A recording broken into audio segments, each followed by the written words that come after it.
الحمد لله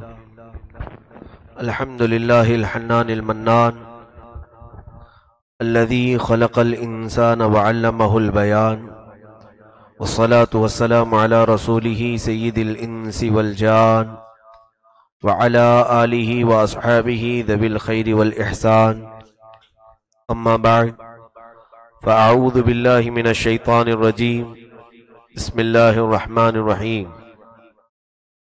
يا أيها الذين آمنوا اتقوا الله وكونوا مع الصادقين صدق الله مولانا العظيم وبلغنا رسوله النبي الأمين المتين المختار الكريم ونحن على ذلك لمن الشاهدين والشاكرين والحمد لله رب العالمين۔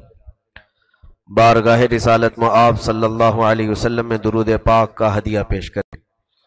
اللہم صلی علی سیدنا و مولانا محمد معدن الجود والکرم منبع العلم والحلم والحکم وآلہ واصحابہ الکرام وابنہ الکریم وبارک وسلم صلاة دائمة سرمدا ابدا۔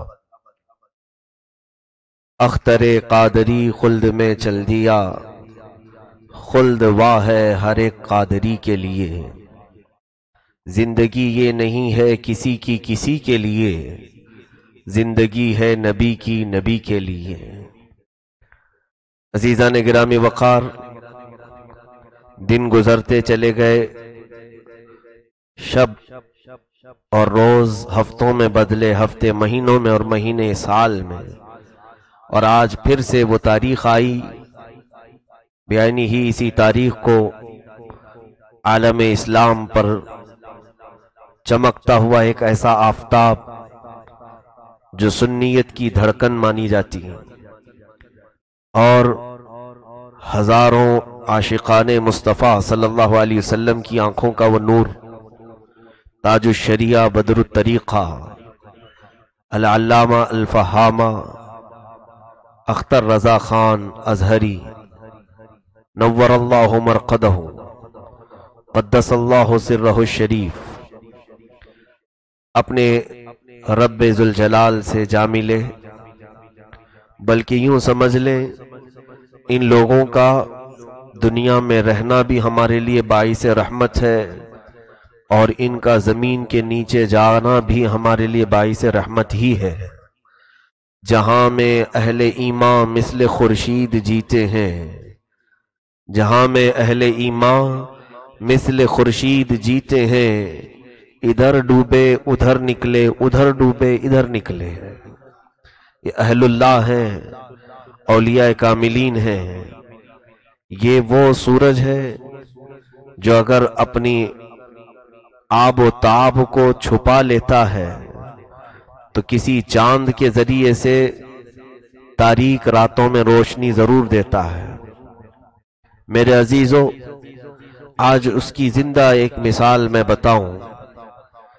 آپ حضرات کو اس شخصیت کا تعارف کرانا میں یہ سمجھتا ہوں کہ سورج کو چراغ دکھانا، کیونکہ وہ ایک ایسی عظیم شخصیت کے حامل تھے، سیدی مرشدی تاج الشریعہ رحمت اللہ تعالی علیہ، کہ علماء عاملین فقہائے کاملین جو اس زمانے میں موجود ہیں، اب بھی ہیں، انہوں نے ہمیں یہی بتایا کہ اعلیٰ حضرت فاضل بریلوی رحمت اللہ تعالی علیہ کا ڈنکا پوری دنیا میں بجتا ہے، اور ہم نے انہیں دیکھا نہیں۔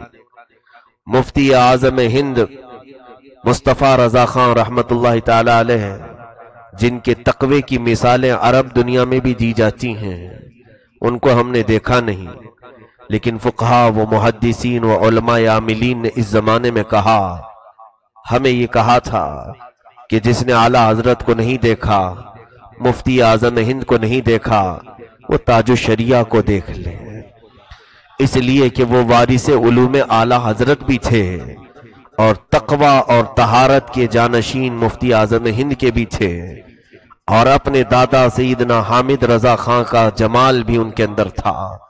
گویا کہ بریلی شریف میں ہم نے دیکھا کہ کئی بزرگوں کی امانتیں سنبھالا ہوا ایک ایسا محدث کہ جن کے چلنے میں، جن کے اٹھنے بیٹھنے میں سنت رسول یاد آ جاتی۔ ہم نے دیکھا ہے اس عظیم باوقار شخصیت کو کہ لوگ جب انہیں دیکھنے لگتے تو پلکیں جھپکنا بھول جاتے تھے۔ اللہ نے وہ حسن و جمال انہیں عطا کیا تھا کہ ہزاروں تو صرف چہرہ دیکھ کر کے گناہوں سے توبہ کر لیتے تھے۔ ان کی نصیحتیں، ان کے بیانات بعد میں، لیکن جو چہرے کا جمال دیکھتا وہ مجمع میں بیٹھ کر کے ہی دل سے توبہ کرنے لگ جاتا۔ ایک دو نہیں، ہزاروں کو ہم نے دیکھا، اور کئی کفار و مشرکین بھی ایسے ہیں کہ جو کفر میں پیدا ہوئے اور کفر میں پلے بڑھے، لیکن جب وہ بارگاہ تاج الشریعہ میں آئے تھے تو انہوں نے صرف حسن و جمال کو دیکھا اور دائرہ اسلام میں داخل ہوئے۔ ایسی کئی مثالیں ہمارے پاس موجود ہیں۔ بغداد کے رہنے والے شیخ عمر سلیم الاعظمی وہ اب بھی موجود ہے، امام اعظم ابو حنیفہ رحمۃ اللہ تعالی علیہ کی اولاد میں سے ہیں، اور برسوں مسجد امام اعظم ابو حنیفہ میں انہوں نے امامت کی۔ بغداد کے جب حالات خراب ہوئے تھے، 2003 کی بات میں کہہ رہا ہوں، 2003 سے 5 کے بیچ میں ہزاروں علماء وہاں سے ہجرت کر کے چلے آئے۔ انہی ہجرت کرنے والے علماء میں سے ایک عالم باعمل، ایک بڑے محدث جلیل علامہ عمر سلیم الاعظمی، یہ بغداد سے چلے تھے اور بریلی شریف آئے، حضور تاج الشریعہ رحمت اللہ تعالی علیہ کے مہمان بنے۔ حضرت نے بڑے اکرام، اعزاز، احترام کے ساتھ انہیں جامعۃ الرضا، جو آپ کا قائم کیا ہوا ادارہ ہے، جس کے ہم خوشاچین ہیں، جس کے ہم طالب علم رہے، وہاں کی مسند تدریس پر اس محدث کو بٹھایا۔ تاج الشریعہ کے حکم پر انہوں نے مسند تدریس سنبھالا، طلبہ کو عربی پڑھاتے رہے۔ بغداد ہم ہر سال آج بھی جاتے ہیں، وہاں مشائخ کی کمی نہیں ہے، وہاں علماء کی کمی نہیں ہے، بلکہ وہاں تو اولیاء کاملین کا مرکز رہا ہے۔ بغداد آج بھی ہے، ہر طرف کے مشائخ وہاں آتے ہیں۔ ان مشائخ کو دیکھا ہوا ایک ایسا بندہ جو خود بھی شیخ ہے بغداد کا، وہ عمر سلیم الاعظمی، ہم ان کے پاس رہے ہیں، وہ استاد رہے جامعۃ الرضا کے، ہمیں عربی پڑھانے کے لیے مقرر تھے۔ ان کے پاس جب ہم بیٹھتے ہیں، ان کے لیے ہندوستان کی شخصیتیں کیا معنی رکھتی ہیں، جو عرب کی شخصیتوں کو دیکھا ہو، جو بغداد کی بزرگوں کو دیکھا ہو، اس کے لیے ہندوستان کی شخصیتیں کیا معنی رکھتی ہیں۔ لیکن شیخ عمر سلیم الاعظمی، ان کی بیان کردہ ایک روایت میں بتاتا ہوں، ظہر کی نماز کا وقت تھا، تاج الشریعہ جامعۃ الرضا میں تشریف لائے، اور کبھی کبھار صحن میں ہی وہیں باہر مصلی بچھا کر نماز پڑھتے۔ دلی کا سفر ہوتا تو نماز جامعہ میں پڑھ کر کے آپ سفر کے لیے نکلتے تھے، تو سفر سے پہلے نماز پڑھ رہے تھے، اور یہ محدث جلیل عراق کے رہنے والے بغداد کے ہاتھ باندھ کر پیچھے کھڑے ہیں، ان کا رکوع دیکھ رہے ہیں، ان کا سجدہ دیکھ رہے ہیں، طلبہ پیچھے کھڑے رہتے تھے۔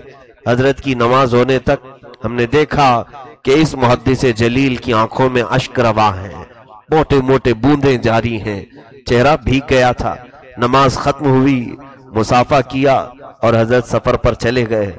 پوچھا طلبہ نے اس شیخ جلیل سے، اس بغدادی بزرگ سے جو امام اعظم ابو حنیفہ رحمۃ اللہ تعالی علیہ کی اولاد میں سے تھے، جو مسجد امام اعظم ابو حنیفہ کے خطیب رہے، کہ آپ حضرت کو دیکھ کر روتے کیوں ہیں؟ فرماتے ہیں کہ میں نے بہت شخصیتوں کو دیکھا ہے عرب میں، اور اچھے زمانے میں ترکی کے آنے والے مشائخ، دراویش، کردستان کے آنے والے، سیریا، ملک شام کے آنے والے فقہا، محدثین، بڑے بڑے ائمہ کو میں نے دیکھا اور ان سے علم بھی حاصل کیا، لیکن اس تاج الشریعہ کے چال چلن میں کوئی اور ہی بات نظر آتی ہے۔ کہا کیا چیز نظر آتی ہے؟ انہوں نے ایک بڑا جملہ ہمیں کہا تھا، کہتے ہیں میں ان کے حسن و جمال کو دیکھتا ہوں تو غرق ہو جاتا ہوں، اور سیدھے میں یہ سوچتا ہوں کہ پھر رسول کریم صلی اللہ علیہ وسلم کا حسن و جمال کیسا رہا ہوگا۔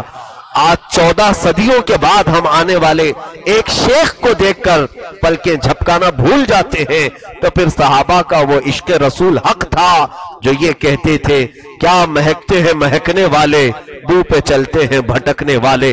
رسول کریم صلی اللہ تعالی علیہ وسلم کا جو صحابہ کرام کے درمیان عشق تھا، محبت تھی، وہ حق بجانب تھا کہ اللہ کے حبیب صلی اللہ تعالی علیہ وسلم کی ضیائیں کچھ تو بزرگوں نے پائی ہیں، وہی عکس جمیل